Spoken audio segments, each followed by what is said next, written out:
Okay, you guys, before I start chapter 14, look at this.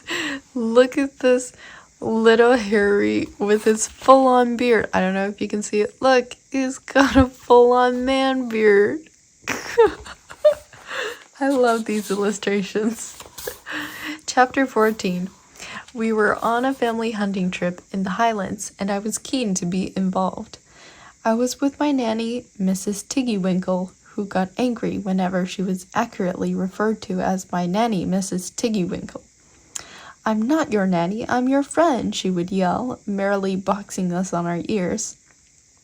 She was taking me through the ordinary wholesome rite of passage, which was getting a young lad to murder his first animal.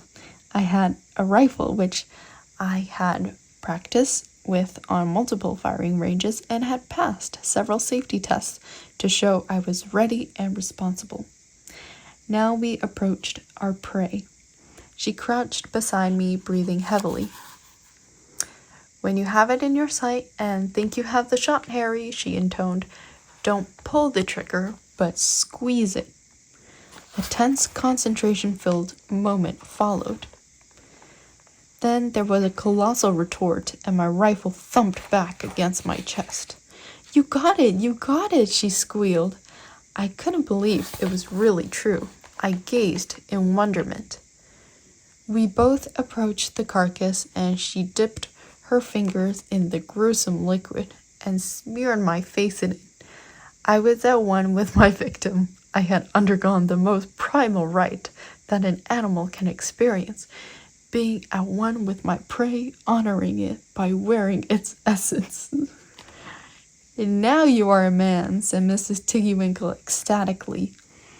Too bad that she had recently turned vegan, and all we had been hunting was a bag of tofu with a picture of a bunny taped to the outside, propped up on the estate wall. Now I had to clean the tofu juices off my hunting jacket before the real hunt could commence.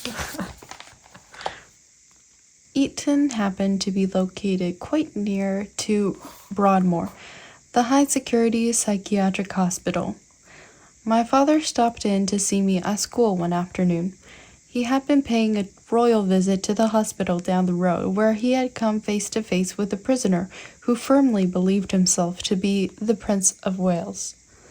Now, my father had said, wagging his finger at the fellow, "I won't have this. I'm the real prince, you know." "Fuck off, you posh dick nozzle," came the response. It turned out he had been admonishing a workman who was there to reshingle the kitchen block roof rather than the intended patient. "Apparently it is not an uncommon delusion," Pa pontificated, relating the story without apparent embarrassment. In fact, standing there looking at him, the correct patient I mean, when I finally met him, I wondered if he was not the sane one, and me the madman. It just so happened that my father had a new haircut that day, rather different from his former look. He was wearing different clothes. He was also standing against the light, which gave him a slightly sinister appearance and cast his features into an unaccustomed expression. For one moment, the thought occurred to me that he really might have been replaced, that the person in front of me might be a madman, guilty of unspecified but surely violent crimes, who was Pa's doppelganger, having tricked my father into changing place by his criminal guile.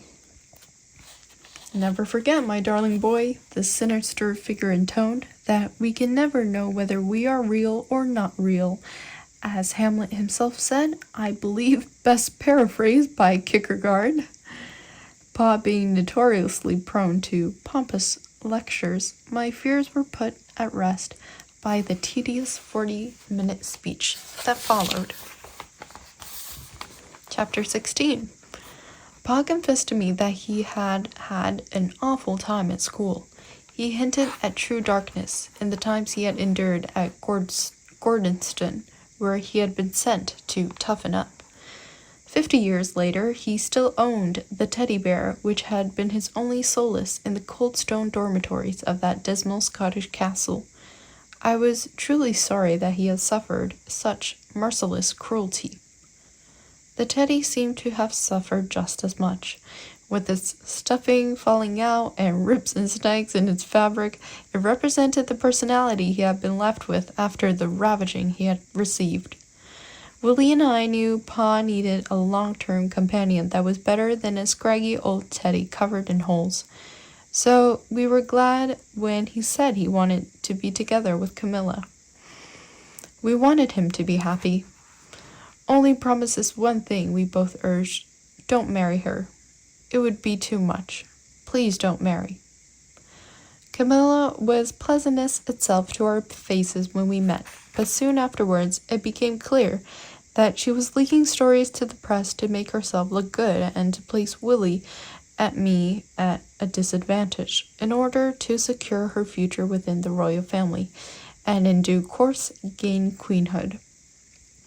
Willie and I were dismayed to realize that, in reality, Pa had swapped one leaky life companion for another. It was with some justice that, in royal circles, Camilla quickly earned the nickname of the Golden Calendar.